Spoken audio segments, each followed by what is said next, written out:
तुझ मागणे तेरे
तुझ मागणे हे देवा, तुझ मागणे हे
तुझ मागणे ते देवा,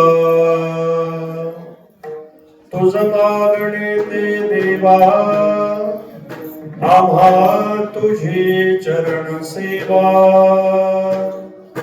आणणे घोंदेसे तरी रिद्धी सिद्धी मुक्तीचारी. संत संगती सर्वकाळ, संत संगती सर्वकाळ, थोर प्रेमाचा सुकाळ. आणणे घोंदेसे तरी रिद्धी सिद्धी मुक्तीचारी. तुका म्हणे नाम, तुका म्हणे नाम, तेने पुरे माझे काम. आणणे घोंदेसे तरी रिद्धी सिद्धी मुक्तीचारी. पांडुरंगा करो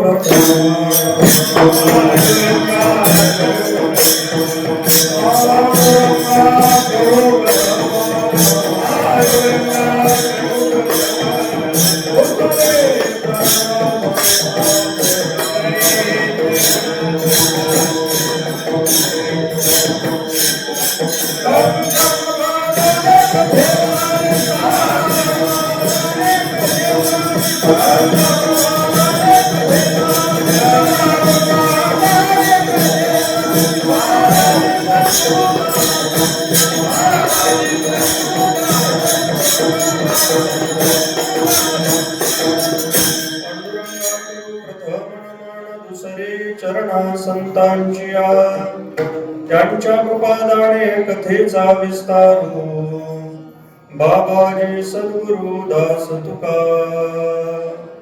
कदा वज्ञ जीवोद्धरार्थावतारम् कलांकांकतेजोदिकामोदिवक्त्रम् खलानिशवादापणोदार्हदक्षम् समाधिस्थमूर्तिं भजे ज्ञानदेवम् नमो सद्गुरु तुकया ज्ञानदीपा नमो सद्गुरु सच्चिदानंद रूपा नमो सद्गुरु भक्त कल्याण मूर्ती नमो सद्गुरु भास्करा पूर्ण कीर्ती संपाद्य ज्ञानञ्च विधाय भक्ति विलोकितो येन समाधिराजः वैराग्यवन्तं सुविचारयुक्तं नमामि योगं शिरसा गुरुं सोनोपन्त तथा गुणिजनतया मम सेवोलति नामे शंकर शंकरा शुभकरा निसंगजो संगती पुण्यश्लोकीचा पुणे नगरीचा मोती खरा शोभतो ऐशा संत बरा शुभकरा दांडेकरा वंदितो तुम्ही संत माझिया कडा दिठीचा कराल बहुडा तरी तुम्हा माने भडा होईन मी हे सारस्वताचे गोड तुम्हीच दाविले जी झाड तरी अवधाने मृते वाढ शिंपोणी की जे विठ्ठला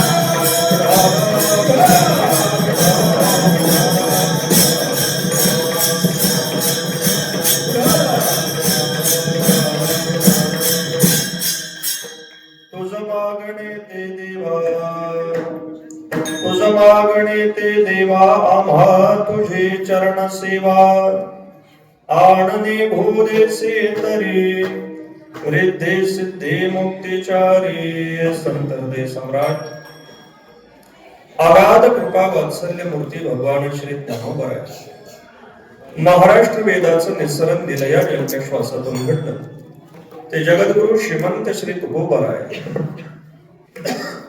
ज्या परंपरेने वारकरी संतांचे विचार तुमच्या आमच्यापर्यंत पोहोचवले त्या परंपरेचे मुख्य प्रवाहक प्रातस्मरणीय स्वानंद सुखनिवासी सद्गुरु श्री जोग महाराज आदी तरुण सर्व संतांच्या कृपा आशीर्वादाने जगद्गुरु श्री तुकोबरायांच्या जन्मस्थलीमध्ये तपस्थलीमध्ये अनुष्ठान स्थलीमध्ये अर्थात स्वयंभू परमात्मा पंढरनाथ रुक्मिणी मातेच्या या पवित्र मंदिरामध्ये वारकरी संप्रदाय युवा मंच पिंपरी चिंचवड या वारकरी संप्रदाय युवा मंचाच्या द्वारे आयोजित संपन्न होत असलेल्या भगवत संकीर्तन सेवेतील जागराच्या अर्थात उपांत्यपूर्व कीर्तन सेवेमध्ये आपण उपस्थित आहोत.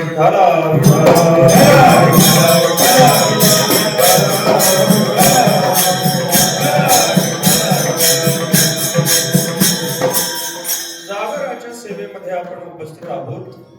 परमात्मा पंढरीनाथाच्या दरबारामध्ये उपस्थित आहोत. जगद्गुरु श्री तुकोबरायांच्या या अद्वितीय अशा पुण्यभूमीमध्ये उपस्थित आहोत. त्या अनुषंगाने काहीसं चिंतन घडावं म्हणून जगद्गुरु श्रीमंत श्री तुकोबरायांचा परमात्मा पंढरीनाथाजवळ चरण सेवेची मागणी करणारा अभंग सेवेकरता निवडलेला आहे. विठाला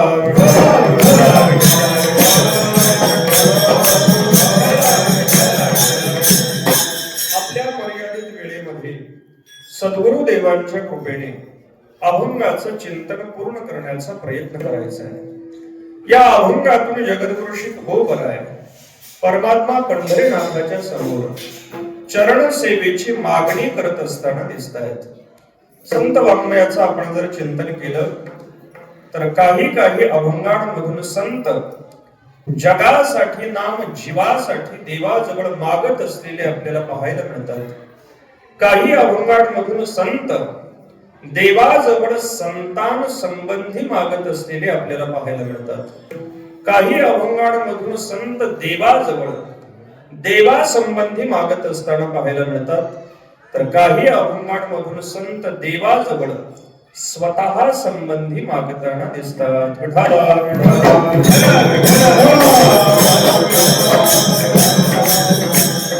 असे पुष्कळ अभंग आपल्याला पाहायला मिळतील की ज्या अभंगांमधून संतांनी देवाजवळ जगासाठी अर्थात तुमच्या आमच्यासाठी मागितलेलं आहे. पुष्कळ अभंगांमधून संत जगासाठी देवाजवळ याचना करताना आपल्याला पाहायला मिळतात. प्रसिद्ध उदाहरण सांगायचं जर झालं तर ज्ञानोबरायांनी संपूर्ण गीतेचा प्रतिपादन मराठी भाषेमध्ये केलं. सद्गुरु श्री निवृत्तीनाथांची जी आज्ञा आहे ती सगळी आज्ञा ज्ञानोबरायांनी पूर्ण केली. म्हणजे ज्ञानेश्वरीचं लिखाण पूर्ण झालं.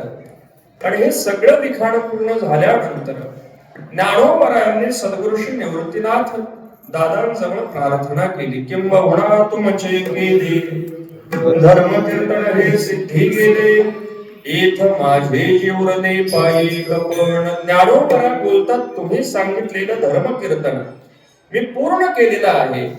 आता माझा पायिकपणा शिल्लक राहिलेला आहे. जे मी काही धर्म कीर्तन केलेलं आहे त्या वाघ यज्ञाने आपण संतुष्ट व्हावं आणि संतुष्ट होऊन आम्हाला पसाय दान द्यावं. आता विश्वात्मके देवी येणे वाकयज्ञे तोषावे तोषोनी मज द्यावे पसाय दान हे. जोपर्यंत आपण आपल्या उपास्याला संतोष प्राप्त करून देत नाही तोपर्यंत आपल्याला मागण्याचा अधिकार प्राप्त होत नाही.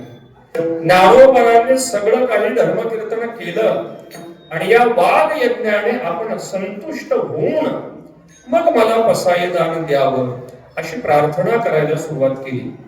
आता या पसाय दानामधून ज्ञानोबरांनी जे मागितलं ते केवळ त्यांच्या वैयक्तिक स्वार्थापुरतं मागितलेलं आहे का? नाही. ज्ञानोबरांनी सर्वांसाठी मागितलं. जे खळांची व्यंकटेशांनो तया सत्कर्मे रती वाढो भूता परस्परे पडो मैत्र जीवांचे. जिकडून ज्ञानोबराय मागायला सुरुवात करतात ते मागत असताना ज्ञानोबरायांची मागणी सगळ्या जीवांसाठी आहे. ज्ञानोबराय बोलतात किंबहुना सर्व सुखी पूर्ण होणे तिही लोके भजिजो आदी पुरुषी अखंडित. ज्ञानोबराय बोलतात सगळे सुखी व्हावेत. म्हणजे सुखी होणारा वर्ग हा कुठला फक्त संकोचित आहे असं नाही. सगळ्यांनी सुखी होऊन आदी पुरुषाचं भजन करावं. ज्ञानोबरायांनी पसाय दानामधून सद्गुरु श्री निवृत्तीनाथ देवांजवळ जे मागितलेलं आहे ते तुमच्या आमच्यासाठी जगासाठी मागितलेलं आहे. दुसरं उदाहरण डोळ्यासमोर घ्या. परमात्मा पंढरीनाथ पुंडलिकरायांच्या भावभक्तीने संतुष्ट होऊन पंढरपूर क्षेत्रामध्ये पुंडलिकरायांना दर्शन देण्यासाठी प्रगट झाले. प्रगट झाल्यानंतर पुंडलिकरायांनी परमात्मा पंढरीनाथाला उभं राहण्यासाठी वीट दिली. परमात्म्याला विटेवरती उभं केलं आणि उभं केल्यानंतर पुंडलिकरायांनी परमात्मा पंढरीनाथाजवळ जे मागितलं ते केवळ त्यांच्या पुरतं त्यांनी मागितलेलं नाही, जगासाठी मागितलेलं आहे. पुंडलिकराय सांगतायत भगवान तुझ्या दारामध्ये येणारा दर्शनासाठी येणारा कोणी असो मूढ पापी जैसे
जैसे तैसे उतरे कासे लावणे, तो मूढ असो पापी असो जसा असेल तसा असो, ज्ञान विज्ञान हीनाना मूढाना, ज्ञानी असो मूढ असो कोणीही असो, दर्शनात ते भवेल मोक्ष प्रार्थयामि पुनः पुनः.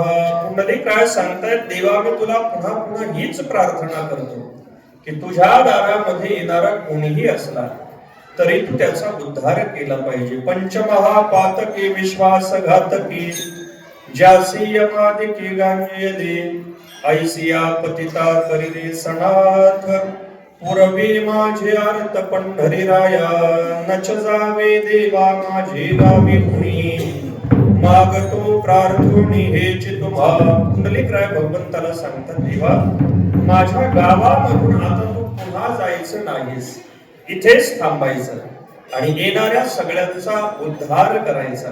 म्हणजे पुंडलिक रायांनी परमात्मा पंढरनाथाजवळ जी मागणी केलेली आहे ती तुमच्या आमच्यासाठी सर्वांसाठी केलेली आहे.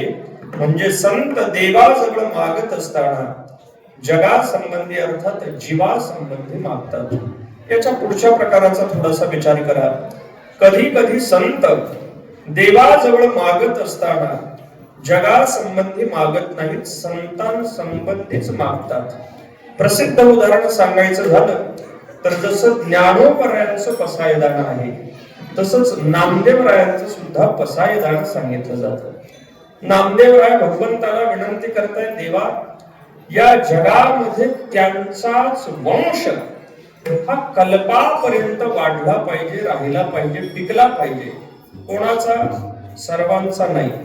जे हरिदास आहेत, भगवंताचे अनन्य भक्त आहेत, वैष्णव आहेत, त्यांचाच वंश टिकला पाहिजे. अकल्पायुष्य भावे तया कुळा माझिया सकळा, हरीच्या दासा कल्पनेची बाधा न हो कोणी काढे, हे संत मंडळी सुखी असो. नामदेवराय भगवंताजवळ मागतायत पण सगळ्यांसाठी मागत नाही. कोणाचाही वंश विनाकारण कल्पापर्यंत वाढावा आणि त्यांनी पापच करत पृथ्वीवरती भार वाढवावा अशी नामदेवरायांची इच्छा नाही.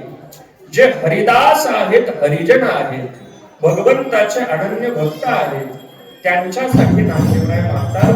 म्हणजे मागत असताना कधी कधी संतांसाठी सुद्धा मागणी केलेली पाहायला मिळते. काही वेळेला, बऱ्याच वेळेला संत देवाजवळ मागत असताना देवा संबंधीच मागतात.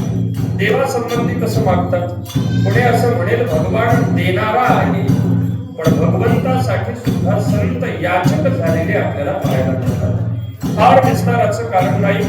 भगवान श्रीकृष्ण परमात्म्याच्या चरित्रातील कथा आपण पहा. जेव्हा भगवान परमात्मा सगळ्या गोपालांना घेऊन राणामध्ये गेले आणि राणामध्ये गेल्यानंतर कंसाच्या भीतीने काही याज्ञिक तिथं आले होते. याज्ञिकांनी तिथे यज्ञ करायला सुरुवात केली होती. भगवान परमात्मा सगळ्यांच्या शिदोऱ्या विसरलेल्या आहेत, शिदोऱ्याजवळ नाहीत.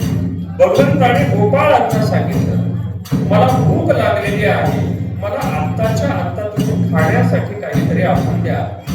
गोपाळांनी भगवंताला सांगितलं, देवा आता तुझ्यासाठी खाण्यासाठी आम्ही कुठून काय आणायचं? भगवंताने गोपाळांना सांगितलं, इथं जवळच याज्ञिकांचा यज्ञ चालू आहे, त्या यज्ञामध्ये जाऊन तुम्ही माझ्यासाठी भोजन आणा, काहीतरी खायला आणा. गोपाळ गेले, याज्ञिकांना जाऊन विनंती केली, पण याज्ञिकांनी काही प्रसाद दिला नाही. गोपाळ मागण्यासाठी गेलेले आहेत. ते स्वतःला मागण्यासाठी गेले होते की देवासाठी तिथे मागण्यासाठी गेले होते? देवासाठी मागण्यासाठी गेले होते. देवाला भूक लागली आहे आणि देवासाठी काहीतरी प्रसाद मिळावा याच्यासाठी गोपाळ याचक बनले होते. याज्ञिकांनी प्रसाद दिला नाही. गोपाळ फिरून पाठीमागे आले. भगवंताने त्यांना पुन्हा यज्ञ पत्न्यांकडे पाठवलं आणि याज्ञिकांच्या पत्न्या सगळे घेऊन आल्या. हा सगळा पुढचा भाग आहे. गोपाळ याचक बनले. कोणासाठी बनले? भगवंतासाठी बनले. संत भगवंतासाठी सुद्धा मागताना आपल्याला पाहायला मिळतात. तर काही अवघड संत जगासाठी मागत नाही, संतांसाठीही मागत नाही, देवासाठीही मागत नाही, तर स्वतःसाठी मागताना दिसतात. स्वतःसाठी कसं मागतात, तर या अभंगातून जगद्गुरु शिवोपराय स्वतः संबंधी भगवंताजवळ मागतात. अभंगाच्या पहिल्या चरणामध्ये मागणे ते तुझा देवा, मागणे देवा, तुझं मागणे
चरण सेवा.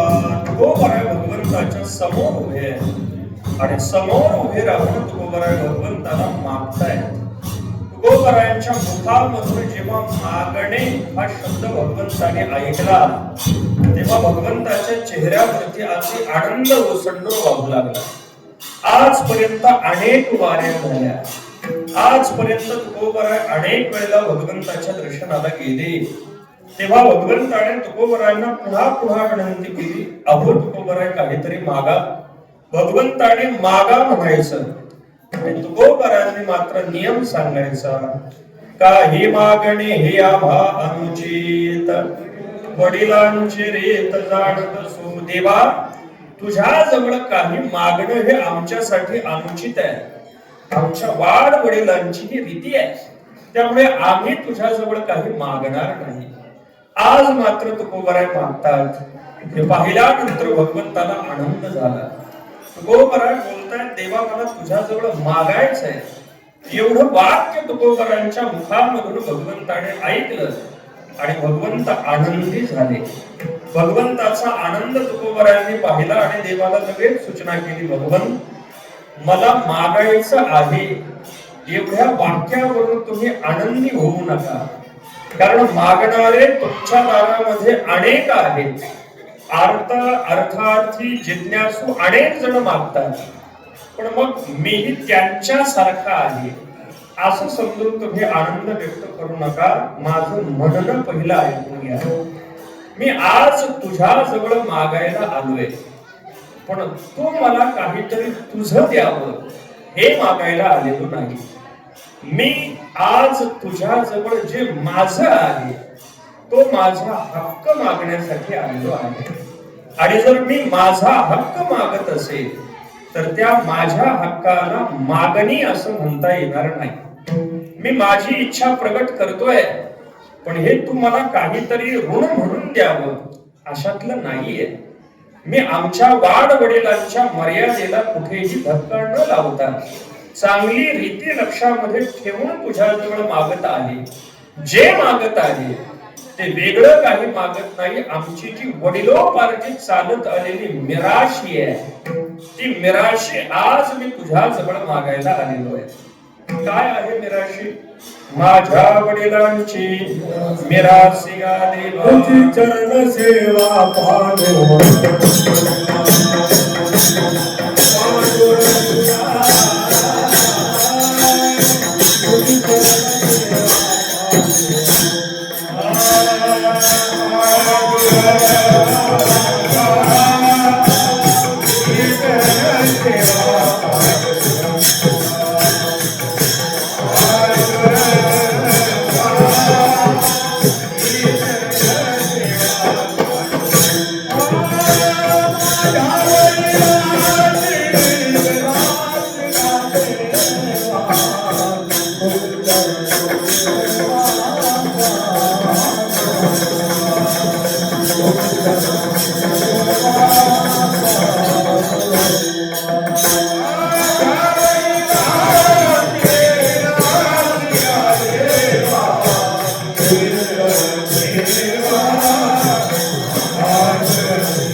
देवा, तुझे चरण सेवा पांडुरंगा भगवन.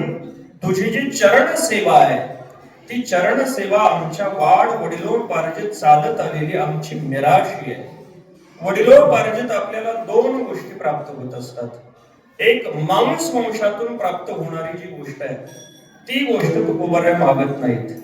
मांस वंशाने आपल्याला संपत्ती प्राप्त होते. वडिलांची सगळी संपत्ती मुलाला प्राप्त होते. ती मागण्याची आवश्यकता नाही, ती त्याचीच आहे. पण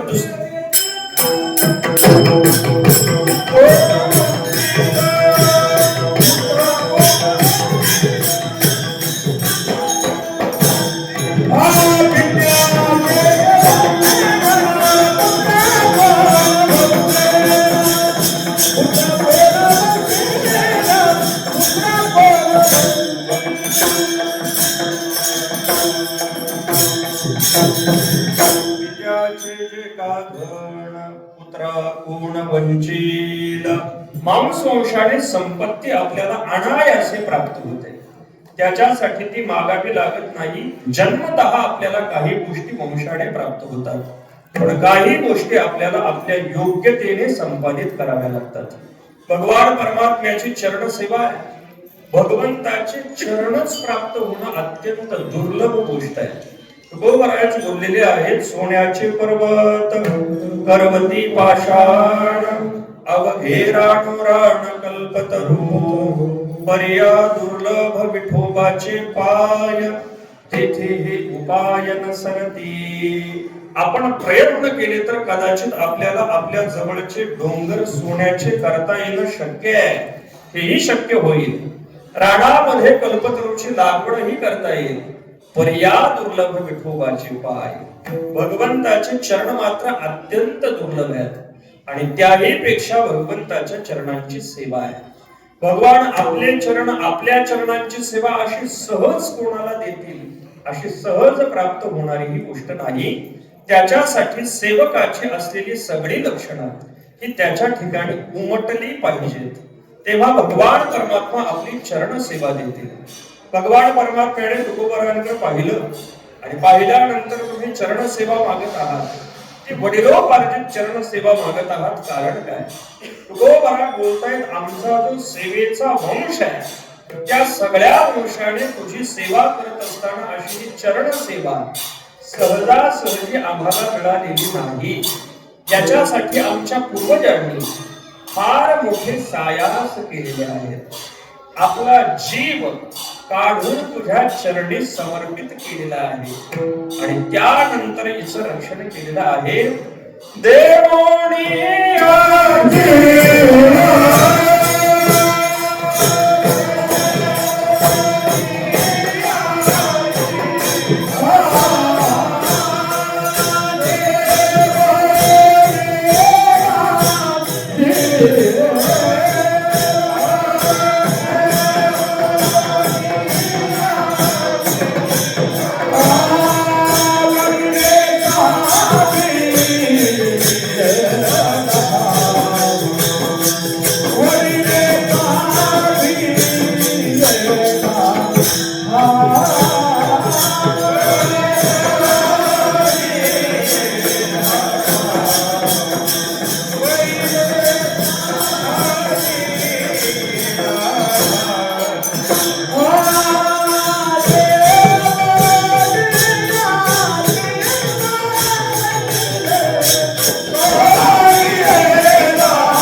देवोनिया जीव वडिले साधीला ठाव. भगवंताची चरण सेवा करण्यासाठी आमचे जे अगदी सणकादिकापासूनचे वाढ वडील आहेत त्यांनी चरण सेवेसाठी आपला जीव भाव दान दिलेला आहे. म्हणजे ही चरण सेवा प्राप्त करण्यासाठी आपल्या ठिकाणी असलेला जीव भाव आपल्याला समर्पित करता यायला पाहिजे. ज्या वेळेला आपण आपल्या ठिकाणी असलेला जीवत्व भाव भगवंताच्या चरणी समर्पित करू त्यावेळेला या चरण सेवेची योग्यता आपल्याला प्राप्त होण्याची शक्यता आहे. तुकोबराय बोलतायत असे आमचे जे पूर्वज आहेत की ज्यांनी ज्यांनी तुझी चरण सेवा साधलेली आहे तीच चरण सेवा मला सुद्धा साधायची आहे.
चरण सेवा अखंडित भगवंताची चरण सेवा मागण्यासाठी जीव भाव भगवंताच्या चरणी दिला पाहिजे. भगवंताने तुकोबरायांना हलवायला सुरुवात केली. तुकोबराय चरण सेवा मागतायत पण ही चरण सेवा मागण्याच्या अगोदर तुकोबराय काय काय समर्पित करायला तयार आहेत हे थोडस हलवून पाहिलं पाहिजे. भगवंताने तुकोबरायांना म्हणायला सुरुवात केली का हो तुकोबराय तुमच्या वंशामध्ये जर आजपर्यंत चरण सेवा चालतच आलेली आहे तर मग तुम्ही सुद्धा माझ्या जवळ चरण सेवा का मागता? त्याला सोडून दुसऱ्या माझ्या जवळ देण्यासारख्या पुष्कळ गोष्टी आहेत. त्या पुष्कळ गोष्टी असताना सुद्धा तुम्ही चरण सेवा मागताय. असं माझ्या चरण सेवेमध्ये नेमकं काय आहे की तुम्हाला बाकी काही नको आणि चरण सेवाच हवी आहे? तुकोबरायांनी भगवंताचा प्रश्न लक्षामध्ये घेतला आणि तुकोबरायांनी भगवंताला उत्तर दिलं, भगवंत तुझ्या चरण सेवेमध्ये काय आहे हे तुला मी जरी सांगितलं तरी सुद्धा ते तुला कळणार नाही. काही गोष्टी आपल्याला कळू शकत नाही. तसं तुझ्या चरणामध्ये काय आहे म्हणजे मी कितीही प्रयत्न करून तुला समजून देण्याचा प्रयत्न केला तरी तुला ते समजणार नाही. काय सांगू तुझ्या चरणीच्या सुखा, अनुभव ठाऊका नाही तुझं. तुझ्या चरणामध्ये असलेलं जे सुख आहे ते सुख, त्याचा अनुभव तुला नाही. ते सुख आम्हाला कळतं. लक्ष्मी माता, बळी असे अनेक भक्त आहेत की ज्यांनी भगवंताच्या चरणाचा आश्रय केलेला आहे. तुला हे सुख समजणार नाही. भगवंताच्या चरणाचं थोडस चिंतन करा. भगवंताच्या चरणाच्या व्याप्तीचं चिंतन करा. भगवंताच्या चरणामध्ये असलेल्या सगळ्या गोष्टींचं चिंतन करा. भगवंताचे चरण सुकुमार आहेत. भगवंताचे चरण सामर्थ्याने युक्त आहेत. भगवंताच्या चरणामध्ये भगवंताचं सर्व काही सामावलेलं आहे. भक्त भगवंताच्या चरण सेवेला सोडून अन्य कशाचीही कामना करत नाही. भगवंताने तुकोबारायांना सांगितलं, तुमच्या पूर्वजांनी ही चरण सेवाच मागितली, तुम्ही सुद्धा चरण सेवाच मागत आहात. पण आता पुढे तरी ही चरण सेवा मागणं तुम्ही बंद व्हाल का?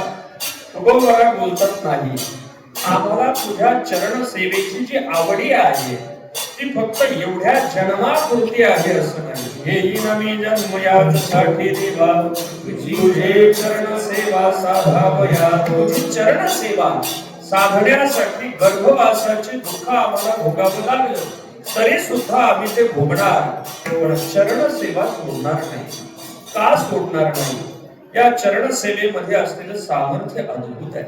भगवान परमात्मा अनेक अंगांनी तुकोबारायांना विकल्प निर्माण करण्याचा प्रयत्न करतायत, पण तुकोबारायांच्या मनामध्ये विकल्प काही निर्माण होईना. शेवटी भगवंताला असं वाटलं थोडीशी आपण बळजबरी करावी. कधी कधी एखादा आपल्याकडे काही मागण्यासाठी आला आणि आपल्याला जर ते द्यायचं नसेल तर आपण त्याच्या गळ्यामध्ये दुसरं घालण्याचा प्रयत्न करतो. मी सांगतोय हे घेऊन जा, याने काम होईल, याने काम होईल. भगवंताने समजून सांगूनही तुकोबाराय ऐकत नाही. हे पाहिल्यानंतर भगवंताने सांगितलं, जरी तुम्ही घेणार नसला तरी सुद्धा माझ्याजवळ काही गोष्टी आहेत त्या मला तुम्हाला द्याव्या वाटतात.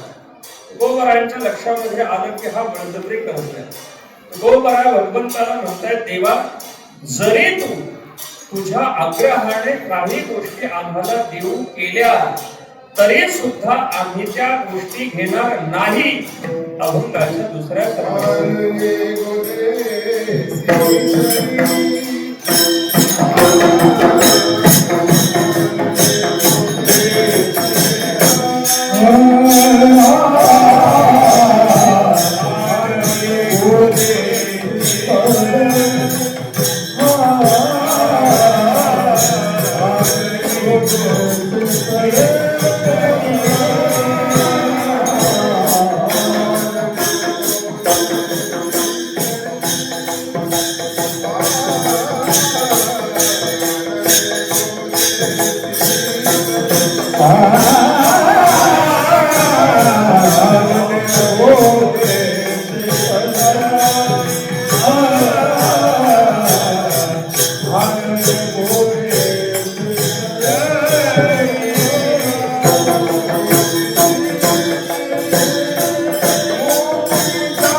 देवाला सांगताय तू जरी देसी तरी आणणे भो आम्ही ते घेणार नाही.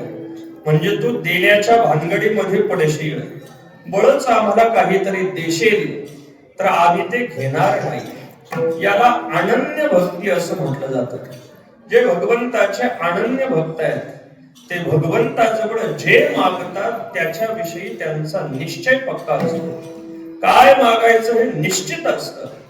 हे नाही मिळालं तर ते नाही मिळालं तर ते, असा मागण्याच्या विषयाविषयीचा व्यभिचार अनन्य भक्तांच्या मागणीमध्ये आपल्याला पाहायला मिळत नाही. जे मागायचंय ते सोडून दुसरं काहीच स्वीकारत नाही. अनन्यता आहे. उदाहरणाने आपण चिंतन करा. यमाच्या दरबारामध्ये जेव्हा नचिकेता 3 दिवस प्रतीक्षा करत राहिला, वडिलांनी यज्ञ केला, यज्ञामध्ये भाकड गाई दान देऊ लागले. नचिकेत्याने वडिलांचा हात धरला आणि त्यांना भाकड गायींचं दान देण्यापासून थांबवलं. वडिलांना राग आला. मी यज्ञ करतोय, तू माझा मुलगा आहे, लहान आहे आणि मला पुन्हा शिकवायला आला. त्याने सांगितलं हे मुलाचं कर्तव्य आहे की जरी तुम्ही मोठे असला पण तुमच्याकडून अधर्म होत असेल तर तो अधर्म थांबवला पाहिजे. अशा गायी तुम्ही दान दिल्या तर यज्ञ सफल होणार नाही. अशा गायी तुम्हाला मी दान देऊ देणार नाही. यापेक्षा तुम्ही मला दान द्या, ते दिलं तरी चालेल. नचिकेताने आपला हट्ट लावून धरला. वडिलांनी सांगितलं तुला मी कोणाला नाही, यमाला दान देतो. वडील चिडले आणि यमाला दान देतो म्हटले. वडिलांचा शब्द खरा करायचा आहे. नचिकेता आपल्या सामर्थ्याने तिथून निघाला आणि यमाच्या दरबारामध्ये येऊन पोहोचला. यम महाराज बाहेर गेलेले आहेत. 3 दिवस यमाच्या दारामध्ये नचिकेता प्रतीक्षा करते. त्यानंतर यम आले. येऊन पाहिलं. चित्रगुप्ताला विचारला हा कोण आहे. चित्रगुप्ताने सांगितलं याचं प्रारब्ध वगैरे काही संपलेलं नाही. माणसं इथे यमलोकामध्ये यायला घाबरतात. हा मात्र स्वतःहून आलाय आणि तुमच्या भेटीसाठी आग्रह करतोय. यमाच्या सगळ्या मंत्र्यांनी, पत्नीने, सगळ्यांनी यमाला सांगितलं हा अतिथी आहे आणि 3 दिवस तुमची प्रतीक्षा करतोय. याचं पूजन करायला पाहिजे. हा जर तसा गेला तर आपलं सगळं सुकृत घेऊन जाईल. यमाला धर्म माहितीये. यम धर्म स्वरूप आहे. यमाने नचिकेताचं पूजन केलं आणि प्रसन्न होऊन सांगितलं 3 दिवस माझी प्रतीक्षा तुला करावी लागली. त्या बदल्यामध्ये 3 वर तू माझ्याकडे मागून घे. नचिकेताने पहिला वर मागितला वडिलांचा यज्ञ सफल हो, त्यांचा माझ्यावरचा राग शांत हो. यमाने तथास्तु म्हटलं. दुसऱ्या वरामध्ये ज्या विद्येसाठी वडील प्रयत्न करतायत ती विद्या प्राप्त हो, त्याच्यासाठी तथास्तु म्हटलं. आणि तिसरा वर मागत असताना नचिकेताने यमाला सांगितलं मला मृत्यू कशाला म्हटलं जातं, नेमकी ब्रह्मविद्या काय आहे, हा 3ऱ्या वराच्या रूपाने मला ब्रह्मविद्या द्या असं म्हटल्यानंतर यम महाराज माग सरले आणि माग सरून नचिकेताच्या समोर वेगळी वेगळी प्रलोभनं ठेवायला सुरुवात केली. तू जर म्हणत असेल तर मी तुला या वराच्या मोबदल्यात पृथ्वीचं राज्य देतो, न संपणारी संपत्ती देतो, जे पाहिजे ते देतो, फक्त हे सोडून दुसरं काहीतरी माग. एवढी ब्रह्मविद्या मागू नको. नचिकेताने आपला वर मागणं बदललं नाही. आहे तसंच ठाम राहिलं. द्यायचं असेल तर हेच द्या. बाकीची संपत्ती आणि बाकीची प्रलोभनं तुम्ही आम्हाला देत आहात की राहणारी नाहीत, आम्हाला त्याचा विचार कळलेला आहे. त्याच्यामुळे द्यायचं असेल तर हेच द्या. नचिकेताचा निश्चय मागणीच्या बाबतीमध्ये पक्का आहे. भक्त आपल्या मागणीमध्ये अनन्यता सोडत नाही. एक आणि ज्याच्या जवळ मागायचंय ती मागणी ज्याच्या जवळ करायची आहे त्याला सुद्धा भक्त सोडत नाही. म्हणजे हीच मागणी दुसऱ्या कोणाजवळ करत नाही. जे मागायचंय ते निश्चित आहे आणि ज्याला मागायचंय तो सुद्धा निश्चित आहे. तो जर बदलला तर भक्त दुसरं कोणापुढे याचना करत नाही. पण उदाहरणाने पहा, उपमन्यूची सगळी कथा आपण पहा. दूध पिण्यासाठी नाही, दूध हवंय. आईने सांगितलं आशुतोष भगवान शंकराची आराधना कर. भगवान शंकराची आराधना उपमन्यूने केली. पण भगवंताला असं वाटलं याची थोडी परीक्षा पाहावी. भगवंताने इंद्राचं रूप धारण केलं. भगवंताचा नंदी ऐरावत झाला आणि भगवान शंकर इंद्र बनले. इंद्र आपल्या समोर प्रगट झालाय. प्रगट झाल्यानंतर इंद्राने उपमन्यूला सांगितलं, माग तुला काय मागायचं, मी तुला सगळं द्यायला तयार आहे. उपमन्यूने सांगितलं, मला मागायचंय पण तुमच्या जवळ नाही, मला भगवान शंकराजवळच मागायचं. इंद्राने सांगितलं, अरे भगवान शंकर कधी येणार, कधी तुझी मागणी पूर्ण करणार, यापेक्षा मी देवराज आहे, तुला पाहिजे ते द्यायला तयार आहे. वाटीभर दुधाची तुझी अपेक्षा आहे, त्याच्यासाठी भगवान शंकरांनी यावं, याच्यापेक्षा मी तुला द्यायला तयार आहे. भगवान परीक्षा पाहत आहेत, पण उपमन्यूने इंद्र रूपामध्ये आलेल्या भगवंताजवळ काही मागितलं नाही. आपण जसे आला तसेच मागे जा, मला भगवान शंकराजवळच मागायचंय. म्हणजे ज्याला मागायचं त्याच्या विषयीची अनन्यता आहे, आणि जे मागायचं त्याच्या विषयी सुद्धा अनन्यता आहे. हो महाराज भगवंताला सांगतायत, भगवन तुला सोडून तर आम्ही कोणाकडे काही मागतच नाही, आणि जे मागत आहोत त्याच्या मोबदल्यामध्ये तू जर दुसरं काही देऊन गेलं तर ते आम्ही घ्यायला तयार नाही. आता तुकोबारायांनी चरण सेवेच्या बदल्यामध्ये जे पदार्थ नाकारलेले आहेत त्या पदार्थांचं थोडस चिंतन करा. तुकोबाराय काय काय नाकारत आहेत, जे नाकारलं जात आहे ते जर इतकं महत्वाचं आहे तर त्याच्यापेक्षा चरण सेवा किती महत्वाची असेल हे तरतम भावाने लक्षामध्ये येण्यासारखं आहे. तुकोबाराय भगवंताला सांगतायत, रिद्धी सिद्धी मुक्ती चारी, चारही मुक्ती मला नको जरी तू दिल्या तरी, आणि रिद्धीही नको आणि सिद्धीही नको. रिद्धी कशाला म्हटलं जातं, आता हे जे रिद्धी सिद्धी आणि चार मुक्ती ह्या म्हणजे साधारण गोष्टी आहेत असं नाही. यातला एक एक पदार्थ मिळवण्यासाठी अनंत जन्माची साधना जरी आपण केली तर ती साधना सुद्धा कमी पडणारी आहे, पण हे पदार्थ प्राप्त होणारे नाहीत.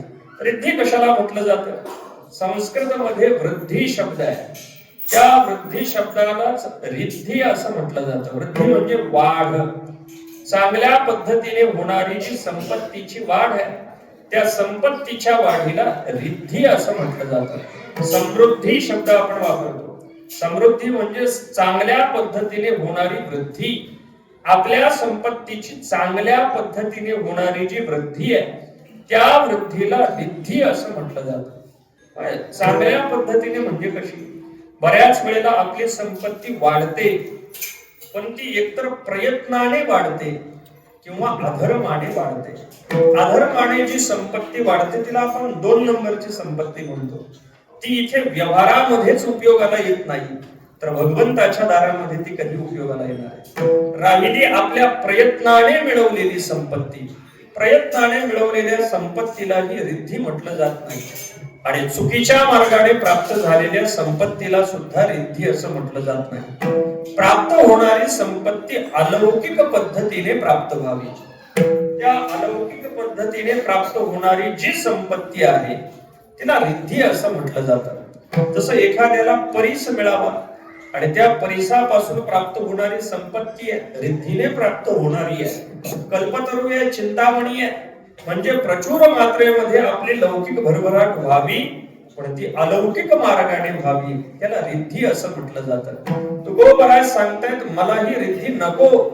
का नको, कारण या रिद्धी सिद्धी आमच्या घराच्या बाहेर आम्ही ठेवलेल्या आहेत. रिद्धी सिद्धी द्वारी करधुनी तिष्ठती. तुकोबारायांचं चरित्र आपण पहा.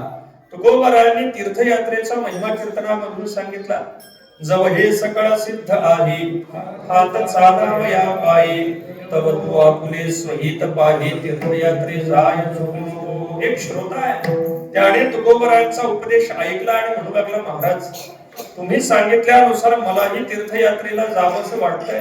अजून हातपायी चांगले आहेत तर करून घेतलं पाहिजे. पुढे गुडघे दुखू लागले, थंडी सहन झाली नाही तर कधी यात्रा होणार. जोपर्यंत हातपायामध्ये सामर्थ्य आहे सगळी भारतातली तीर्थ पाहिली पाहिजे, तीर्थ पाहिली पाहिजे. तुकोबाराय म्हटले, मग अडचण काय? त्याने सांगितलं, माझी परिस्थिती मात्र तशी नाही. आपण जर थोडीशी काही आर्थिक मदत केली तर मी त्याच्यावरती तीर्थयात्रा करून येईल. तुकोबारायांनी 1 रुपयाचं नाणं काढून त्याला दिलं. त्याला सांगितलं, हे घे आणि 4 धाम यात्रा करून ये. त्याने हातामध्ये घेतलं. तुकोबारायांकडे पाहून हसला, महाराज काय चेष्टा करतात, एवढ्या एका नाण्यावरती कुठे चारधाम यात्रा होणार आहे का? तुकोबारायाने सांगितलं हे व्यवहारातलं नाणं नाही, मी दिलेलं तुला नाणं आहे, याच्यातला एक पैसा काढून ठेवायचा, बाकीचं सगळं खर्च करायचं. तेव्हा तो पैसा जो तू काढून ठेवशील त्याने तुला पुन्हा जेव्हा गरज पडेल तेव्हा परत तुला नाणी प्राप्त होत राहतील. म्हणजे एका नाण्याने त्याची सगळी यात्रा पूर्ण व्हावी आणि पूर्ण होऊन तो घरी आला. घरी येऊन पुन्हा त्याने तो नाणं तुकोबारायांकडे दिलं. तुकोबारायांनी त्याचा शेवट करून टाकला. या पद्धतीचं जे सामर्थ्य आहे याला रिद्धी असं म्हटलं जातं. बऱ्याच वेळेला याचं त्याचं ओरबाडून जमा केलेली संपत्ती अचानक वाढल्यासारखी दिसते, पण ती अधर्माने आलेली संपत्ती आपल्याकडून कोणतंही धार्मिक कार्य घडून घेत नाही, उलट बुद्धी दोष निर्माण करते. तुकोबाराय बोलतात रिद्धी नको. जशी रिद्धी आहे तशी सिद्धी आहे. अष्टमहासिद्धींचा विचार आहे. अणिमा आहे, महिमा आहे, लघिमा आहे, गरिमा आहे, प्राप्य आहे, ईशित्व आहे, वशित्व आहे, प्रकाम्य आहे, अष्टमहासिद्धी आहेत. श्रीमद भागवतामध्ये काही गौण सिद्धी, क्षुद्र सिद्धी, सिद्धींचा मोठा विचार आहे. तुकोबाराय सांगतात या रिद्धी आणि सिद्धी आम्हाला नको. का नको? त्याचं कारण अगदी स्पष्ट आहे. तुकोबाराय बोलतात सर्वसामान्य लोक जो संसार करतात तो संसार साधारण आहे, पण ज्यांना रिद्धी सिद्धी प्राप्त झालेली आहे त्यांचा जो संसार आहे तो संसार अत्यंत घट्ट न सुटणारा आहे. तो अगदी न सुटणारा संसार आहे. म्हणजे तुका म्हणे हा हो प्रपंच गाढा, थोरली ते पिडा रिद्धी सिद्धी. गाढा प्रपंच तुकोबाराय बोलतात. रिद्धी सिद्धीने प्रपंच गाढा होतो, म्हणजे मजबूत होतो, परमार्थ होत नाही. म्हणून तुझ्या चरण सेवेमध्ये विघ्न उत्पन्न करणारा असल्या कारणामुळे आम्हाला रिद्धी सिद्धी नको. महाराज मान्य आहे, रिद्धी सिद्धी चरण सेवेमध्ये विकल्प उत्पन्न करतात, म्हणून रिद्धी सिद्धी नाकारल्या. पण पुढे तुकोबाराय सांगतात चारी मुक्ती, चार प्रकारच्या मुक्ती, या चारही मुक्ती तुकोबाराय नाकारतायत. आता चार मुक्ती चरण सेवेला साधक आहेत का बाधक आहेत याचं थोडंसं चिंतन करा. चार मुक्तींचा थोडासा विचार करा. पहिली मुक्ती आहे जिला सलोकता असं म्हटलं जातं. आपली आराध्य देवता ज्या लोकामध्ये राहते त्या लोकामध्ये राहायला मिळणं याला सलोकता मुक्ती असं म्हटलं जातं. आता ही सलोकता मुक्ती चरण सेवेमध्ये अडचण निर्माण करणारी आहे का? सलोकता मुक्ती चरण सेवेमध्ये अडचण निर्माण करणारी नाही, उलट ही सलोकता मुक्ती चरण सेवेमध्ये साधक असलेली पाहायला मिळते. आपल्याला ज्याची चरण सेवा करायची आहे तो ज्या लोकांमध्ये राहतोय त्या लोकांमध्ये आपल्याला राहायला मिळालं पाहिजे की नाही? तो जर मुंबईमध्ये राहतोय आपण जर इथेच राहिलो तर आपल्याला चरण सेवा करता येईल का? करता येणार नाही. आपल्याला ज्याची चरण सेवा करायची तो देहू मध्ये राहतोय आणि आपण चिंचवड मध्ये राहतोय, चरण सेवा करता येणार आहे का? करता येणार नाही. म्हणजे चरण सेवेसाठी तो जिथे राहतोय त्या लोकांमध्ये राहणं गरजेचं आहे. सलोकता मुक्ती रिद्धी सिद्धी सारखी बाधक असलेली दिसत नाही. पुढच्या मुक्तीचा विचार करा. सलोकता, त्याच्या पुढे आहे समीपता. भगवान परमात्म्याच्या जवळ जाऊन राहायला मिळणे त्याला समीपता असं म्हणतात. आता ज्याची चरण सेवा करायची आहे त्याच्या जवळ राहायला मिळायला नको का? त्याच्या जवळ तर राहायला मिळालं पाहिजे. त्याच्या जवळ न राहता तो इथे राहतोय, आपण 15-20 किलोमीटर लांब राहतोय, चरण सेवा होणार कशी? चरणांचं ध्यान वेगळी गोष्ट आहे आणि चरणांची सेवा वेगळी गोष्ट आहे. तुकोबारायांना सेवा अभिप्रेत आहे आणि सेवा अभिप्रेत असताना सुद्धा समीपता मुक्तीचा निषेध करत आहे. महाराज ही समीपता मुक्ती सुद्धा चरण सेवेसाठी तर साधक आहे. याच्या पुढची मुक्ती पहा, त्याला सलोकता, समीपता, स्वरूपता, आपल्या भगवंताच्या स्वरूपासारखं स्वरूप प्राप्त होणे त्याला स्वरूपता मुक्ती असं म्हटलं जातं. म्हणजे भगवान परमात्म्याची चरण सेवा करायची तर त्याच्यासारखं स्वरूप आपल्याला मिळालं पाहिजे. का?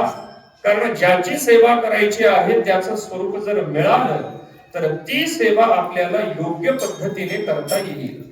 एखादा पहिलवान आहे, त्याचे पायी दाबायचे तर आपल्या हातामध्ये त्याला समाधान होईल एवढी ताकद असली पाहिजे. भगवंताची सेवा करायची तर आपल्याला सामर्थ्य सुद्धा भगवंतासारखं असलं पाहिजे. नाहीतर भगवंताची सेवा घडणार कशी? म्हणजे त्याच्यासारखं स्वरूप प्राप्त होणं सुद्धा चरण सेवेसाठी मारक नाही, साधक आहे. आणि शेवटची राहिली जिला सायुज्यता असं म्हटलं जातं, म्हणजे भगवंताशी एकरूप होऊन जाणं. ज्याची सेवा करायची आहे त्याच्याशी आपलं मन एकरूप झालं पाहिजे. नाहीतर त्याच्या मनात वेगळा विचार आहे आणि आपल्या मनात वेगळा विचार आहे. दोघांच्या मनामध्ये विचार जर वेगळे झाले तर त्याने सेवा घडू शकत नाही, सेवेमध्ये अडचणी निर्माण होते. ज्ञानोबा बोलतात का सुवर्णमणी सोनिया ये कल्लोळ जैसा पाणिया तैसा मज धनंजया शरण येतो मीची होनी पांडवा करती माझी सेवा. परमात्म स्वरूपाला प्राप्त होऊन मग परमात्म्याची सेवा करता येते. मग असं जर आहे तर तुकोबराय सलोकता, समीपता, स्वरूपता आणि सायुज्य या मुक्तींचा निषेध का करतात? या चरण सेवेमध्ये कशा अडचणी निर्माण करणाऱ्या आहेत याचं थोडक्यामध्ये चिंतन पाहून पुढची चरण पाहून आपल्याला थांबायचंय. पण तत्पूर्वी एकदा भगवंताचं भजन करा.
या चारही मुक्ती वर करणे आपल्याला चरण सेवेसाठी साधक असलेल्या पाहायला मिळतात.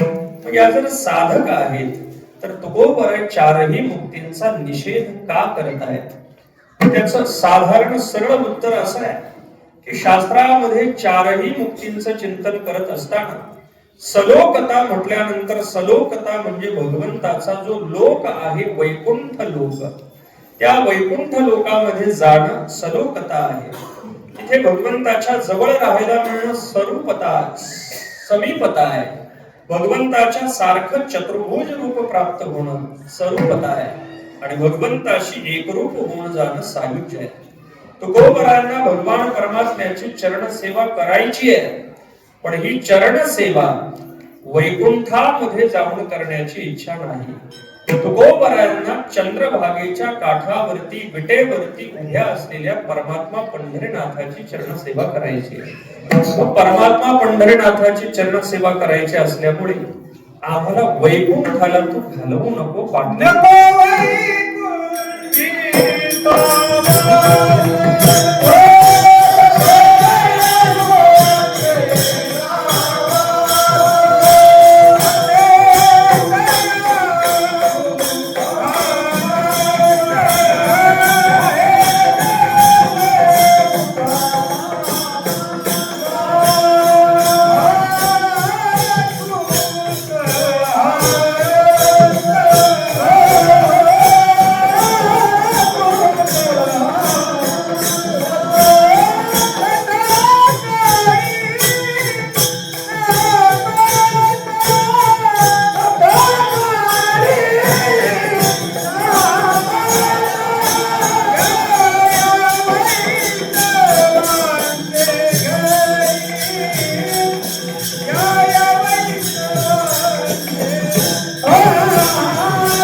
नाश अद्भुत हा रस कथा काळी नामाचा संतांनी वैकुंठाचा निषेध केलेला आपल्याला पाहायला मिळतो. वैकुंठासी आम्हा नको धाडो हरी. नामदेवराय बोलतात तेव्हा वैकुंठा जाऊन काय बा करावे. उभेच राहावे मौन्य रूप वैकुंठ कोपाट जुनाट झोपडे नको आडाडी घालू आम्हा वैकुंठी तो आईसे नाही कमल काही काल्याचे. सलोकता मुक्तीचा अर्थ आहे वैकुंठामध्ये जाऊन राहणं. संतांना वैकुंठामध्ये नाही भूवैकुंठामध्ये राहायचंय. म्हणजे परमात्मा पंढरीनाथाच्या चरणांची सेवा करायची आहे. त्याच्यामुळे वैकुंठाला जाण्याची इच्छा नसल्यामुळे सलोकता नको. आणि मग सलोकता नको म्हटल्यानंतर समीपताही नको, स्वरूपताही नको आणि सायुज्य सुद्धा नको. कारण जी सेवा करायची आहे ती पंढरपूर धामामध्ये विटेवरती उभ्या असलेल्या परमात्मा पंढरीनाथाची करायची. महाराज का असं? नामदेवरायांचा सुंदर अभंग आहे. नामदेवराय वर्णन करतात भगवंताने अनंत अवतार धारण केलेत याच्यामध्ये संशय नाही. पण सगळ्या बाजूने परिपूर्ण रूपाने सर्वांना समाधान देणारे जे रूप आहे ते मात्र चंद्रभागेच्या काठावरती उभं असलेलं परमात्मा पंढरीनाथाचं रूप आहे. आम्ही वैकुंठामध्ये जाऊन पाहिलं तिथे भगवान परमात्मा आम्हाला सुंदर दिसला नाही. वैकुंठी पाहे तव चतुर्भुज दिसे परी सुंदर रूप तेथे नाही. पाताळी पाहे तव तेथे निद्रिस्त परी सुंदर रूप तेथे नाही. द्वारके पाहे तव पाताळी चरण परे सुंदर रूप तेथे नाही. हृदयी पाहे तव अव्यक्तची दिसे परे सुंदर रूप तेथे नाही. नामा म्हणे ऐसा सर्वगुण संपन्न विटेवरी पूर्ण शोभतसे. विटेवरती जो परमात्मा पंढरीनाथ आहे तो अत्यंत सुंदर आहे, शोभायमान आहे.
परमात्मा पंढरीनाथाच्या रूपाने अत्यंत सौंदर्य प्रकट झालेला आहे.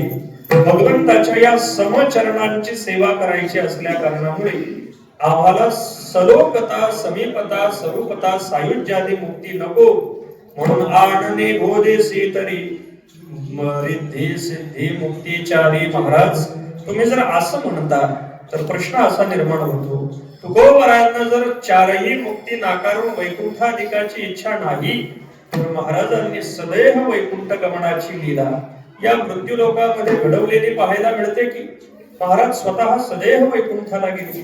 महाराज सदैव वैकुंठाला गेले ती वैकुंठ धामाची प्रीती आहे म्हणून गेले नाही, तर भक्तीचा पुरुषार्थ सिद्ध करून देण्यासाठी की या युगामध्ये जर आपण भगवंताचं नामचिंतन केलं तर ही काया आपल्याला आहे तशी वैकुंठापर्यंत नेता येते. हे भक्तीचं महात्म्य सगळ्या लोकांना समजावं की भक्तीचा पुरुषार्थ समजावा याच्यासाठी तुकोबरायांची वैकुंठ गमन लीला आहे.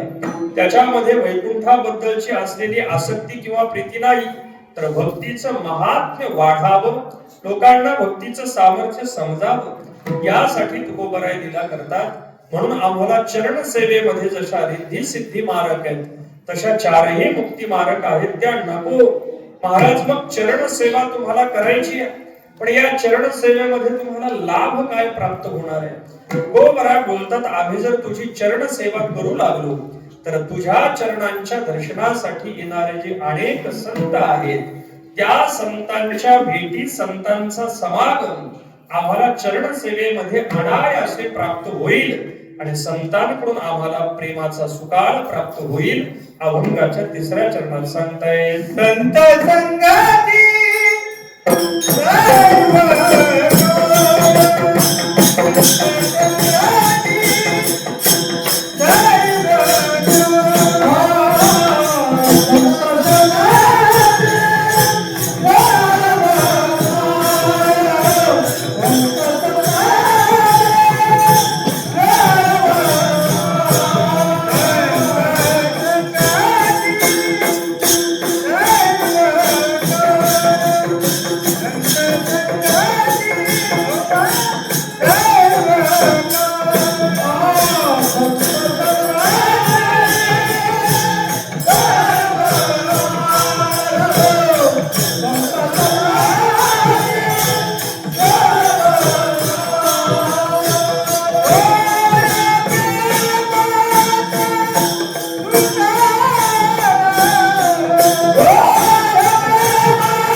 सर्व भगवंताची चरण सेवा करताना भगवंताच्या चरण सेवेमध्ये आम्हाला संतांची सर्वकाळ संगत प्राप्त होईल.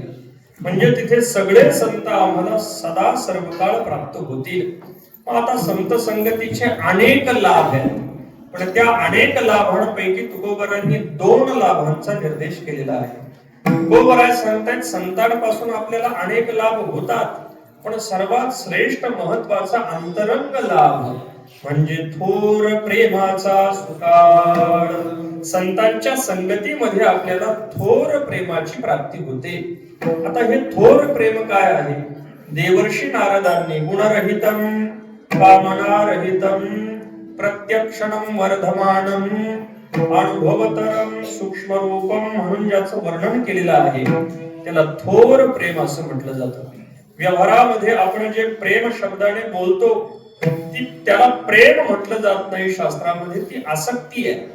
कारण आपण कोणावरती सुद्धा जे प्रेम करतो ते गुणांकडे पाहून करतो. तुकोबराय बोलतात, व्हावा वाटे गुणा जना तुका म्हणेसाठी गुणा. कोणत्या तरी गुणावरती पाहून प्रेम करतो. म्हणजे प्रकृतीच्या गुणांनी आपण बांधलेलो आहोत. आपल्या ठिकाणी कोणाबद्दल सुद्धा निर्माण होणारी आवड गुणांद्वारे निर्माण होणारी आहे. आपल्याला 3 प्रकारच्या गुणांनी बांधलेला आहे. सत्वम रजस्तमः इति गुणाः प्रकृती संभवाः निबध्नन्ति महाबाहो देहे देहिनम अव्ययम. या देहामध्ये अव्यय असलेल्या आत्म्याला, देहीला सत्व आणि रजतम गुणांनी बांधलेला आहे. बांधलेल्या गुणांवरती आपण प्रेम करतो. थोर प्रेम हे गुणरहित आहे, म्हणजे प्रकृतीच्या गुणांनी निर्माण होणार नाही, ते भगवंताच्या गुणांनी निर्माण होणार आहे. मुळामध्ये भगवंताचे गुण हे प्रकृतीजन्य नाहीत. भगवान प्रकृतीला बाजूला ठेवून, तिला ताब्यामध्ये ठेवून मग अवतार धारण करतात. प्रकृतीम स्वाम अधिष्ठाय संभवामी आत्ममायया. भगवान परमात्मा प्रकृतीला बाजूला सारून आपल्या चित शक्तीने प्रकट होतात भगवंताचे गुण सुद्धा प्रकृतीचे नाहीत, म्हणून प्रकृतीच्या गुणांना सोडून असलेलं जे प्रेम आहे, प्रतिक्षण वर्धमान असलेलं, व्यवहारातलं प्रेम घटणारं आहे, आणि थोर प्रेम मात्र प्रतिक्षण वाढत जाणार आहे. त्याच्यामध्ये कोणत्याही प्रकारची कामना नाही. तत् सुखी सुखित्वम, ज्याच्यावरती प्रेम केलं जातं त्याच्या सुखी होण्याने भक्त सुखी होतात. असं जे थोर अद्भुत प्रेम आहे ते प्राप्त होण्याचे दोनच मार्ग आहेत. मुख्यतस्तु महत्कृपायैव भगवद कृपादेशाद् वा. हे थोर प्रेम आपल्याला संतांच्या संगतीमध्ये प्राप्त होतं, किंवा क्वचित प्रसंगी प्रेमदेवाचे हे देणे भगवंताच्या कृपेने प्राप्त होण्याची शक्यता आहे. त्याच्यामध्ये तुकोबरा बोलतात, संतांकडून हे थोर प्रेम सहज प्राप्त होणार आहे. म्हणून थोर प्रेमाचा सुकाळ. संतांच्या संगतीमध्ये आपण गेलो, बैसता संतांचे संगती कडो आले कमळापते, आपुले कोणीच नव्हते निश्चय चित्ते दृढ. म्हणून संतांच्या संगतीमध्ये हे थोर प्रेम प्राप्त होईल. पहिला लाभ, महाराज प्रेम प्राप्त झालं, पण बाकीच्या काही इच्छा कामना पूर्ण व्हायच्या असतील तर तुकोबरा बोलतात, संतांकडून जसं प्रेम आम्हाला मिळणार आहे तसं संतांकडून भगवंताचं नित्य नामचिंतन आमच्या कानावरती पडणार, आणि त्या नित्य नामचिंतनाने आमच्या सगळ्या कामना पूर्ण होणार. अभंगाच्या शेवटच्या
माझे काम. तुकोबरा बोलतात, संतांच्या जवळ प्रेमही प्राप्त होत आहे, आणि संत नित्य भगवंताचं नामचिंतन करतात. ते नित्य नामचिंतन कानावरती पडत राहील, आणि भगवंताच्या नामचिंतनाने सगळ्या कामना पूर्ण होतील. तेने पुरे माझे काम. भगवंताच्या नामचिंतनाने सगळ्या कामना पूर्ण होतात. मुळामध्ये कामना दोन पद्धतीच्या आहेत. काही सोपाधिक कामना आहेत आणि काही निरुपाधिक कामना आहेत. लौकिक प्रपंचाधिकाच्या कामना त्याला सोपाधिक कामना म्हटलं जातं, आणि स्वरूप प्राप्तीची असलेली इच्छा त्याला निरुपाधिक कामना म्हटलं जातं. त्या सोपाधिक आणि निरुपाधिक कामनांसाठी संत वाङ्मयामध्ये वापरलेले दोन शब्द आहेत. एकाला भुक्तीची कामना म्हणतात आणि एकाला मुक्तीची कामना म्हणतात. म्हणजे भुक्ती आणि मुक्ती हे दोन्ही सुद्धा भगवंताच्या नामाने पूर्ण होणाऱ्या आहेत. कोणाकोणाच्या झाल्या? पुष्कळ उदाहरणं आपल्याला पाहायला मिळतात. सृष्टी उत्पन्न करण्याची कामना ब्रह्मदेवाची भगवंताच्या नामचिंतनाने पूर्ण झाली. ज्ञानोबरा वर्णन करताय, पै सृष्टीची या उपक्रमा पूर्वेगा विरोत्तमा वेडा ऐसा ब्रह्मा एकला होता. मज ईश्वरा ते ओळखे सृष्टी हे करू न शके तो थोरू केला एके नामे जेनी. ब्रह्मदेवाची कामना पूर्ण झाली. कृतयुगामध्ये प्रल्हादाची कामना पूर्ण झाली. त्रेता युगामध्ये हनुमंतरायांच्या सगळ्या कामना, द्वापार युगामध्ये पांडवांच्या सगळ्या कामना, कलियुगामध्ये सगळ्या संतांच्या कामना. ज्ञानोबरायांना विचारा. आरंभी आवडी आदरे आले नाम तेने सकळ सिद्धी जगी झाली पूर्ण काम भगवंताच्या नामचिंतनाने. ऐहिक पारलौकिक भुक्ती मुक्ती सगळ्या कामना पूर्ण होतात. म्हणून अकाम सर्व कामो वा मोक्ष काम उदारधीही तीव्रेण भक्ती योगेन यजेत पुरुष परम. शुकाचार्य स्वामी सांगतात, कोणी अकामी असला, कोणतीही कामना नाही, अथवा सर्व काम वा किंवा सगळ्या कामना असल्या किंवा मोक्षाची कामना असली, सगळ्या कामना तीव्रेण भक्ती योगेन यजेत पुरुष परम. तीव्र भक्ती योगाने पूर्ण होतात, भगवंताच्या नामचिंतनाने पूर्ण होतात. म्हणून जगद्गुरु श्री तुकोबराय भगवंताच्या जवळ चरण सेवेची मागणी करतात. ही तुकोबरायांची निजी मागणी आहे, खाजगी मागणी आहे. कोणी असं म्हणेल, महाराज मग ही जर तुकोबरायांची त्यांच्यासाठी असलेली मागणी आहे, तर आपण तिचा विचार का करतोय? आपण तिचा विचार याच्यासाठी करतोय की आपण तुकोबरायांचे जर दास आहोत, तर जी तुकोबरायांची इच्छा आहे तीच आपली सुद्धा इच्छा असली पाहिजे. तुकोबराय जर चरण सेवेची इच्छा करतात, तर आपली सुद्धा इच्छा चरण सेवेला सोडून अन्य कशाचीही नसली पाहिजे. भोक्ती मुक्तीची इच्छा नको. संतांची संगत घडावी, भगवत नाम चिंतन घडून संतांची चरण सेवा, भगवंताची चरण सेवा प्राप्त व्हावी, ही मागणी तुकोबराय या अभंगातून करतात. परमात्मा पंढरीनाथाच्या रावळामध्ये आपण उपस्थित आहोत. तुकोबरायांच्या शब्दांच्या आधाराने आपणही भगवंताजवळ ही मागणी करू आणि आपल्याही ठिकाणी भगवंताच्या कृपेने बाकी सगळ्या गोष्टी नाकारून चरण सेवेची इच्छा उत्कट व्हावी, दृढ व्हावी, मजबूत व्हावी, अशी प्रार्थना भगवंताला चरण करून सगळी सेवा भगवंताच्या चरणी समर्पित करू. संपूर्ण वारकरी संप्रदाय युवा मंच पिंपरी चिंचवड सगळ्या आयोजकांचे, गुरुजन मंडळींचे, महाराज मंडळींचे सगळ्यांचे आभार मानून या ठिकाणी वाणीला पूर्ण विराम देऊ. किंबहुना तुमचे केले धर्म कीर्तन हे सिद्धी गेले, इथ माझे जीवरले पायी कपण ज्ञानेश्वर.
संपूर्ण आयोजकांच्या वतीनं वारकरी संप्रदाय मंच आमचे महेश महाराज शेलार विशाल महाराज गडगोळ सर्वांच्या सहकार्यानं गणेश महाराज गायकवाड यांच्या आयोजनातून सुंदर असं गेली यावर्षी दुसरं वर्ष आहे.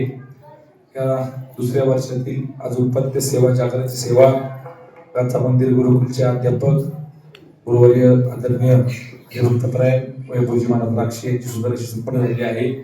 आज ज्यांची अन्नदान सेवा आहे बाळासाहेब लक्ष्मणजी भालेकर, राजाराम लक्ष्मण भालेकर, श्यामराव सोमाजी भालेकर यांच्या वतीनं आजची अन्नदानाची सेवा आहे. त्यांच्या वतीनं आदरणीय महाराजांचा सन्मान करण्याकरता श्री बाळासाहेब लक्ष्मणजी भालेकर नाना आपल्या विनंती आहे आपण सन्मान करायचंय. आजच्या कीर्तन सभेकरता गुरुवर्य आदरणीय समाजविषय चंद्रजी महाराज निमन यांचे चिरंजीव हरिभक्त प्रसादाचा निमन सोमनाथाचा पाडाळे लक्ष्मण महाराज पांचाळ आमचे भोसले बाबा संपूर्ण देवस्थान महाराज शिवकल्ली भजनी मंडळ राजाभाऊ मोरकुटे मंगेजी मारणे माऊली भोंडवे प्रथमेश वडकर आकाश महाराज डोंगरे गोरख महाराज मेदनकर संपूर्ण गाथा मंदिर गुरुकुलचे विद्यार्थी गुरुबंधू मंडळी आपले सर्वांचे धन्यवाद. तुकाराम वारकरी सर्वांना धन्यवाद. ज्ञानदेव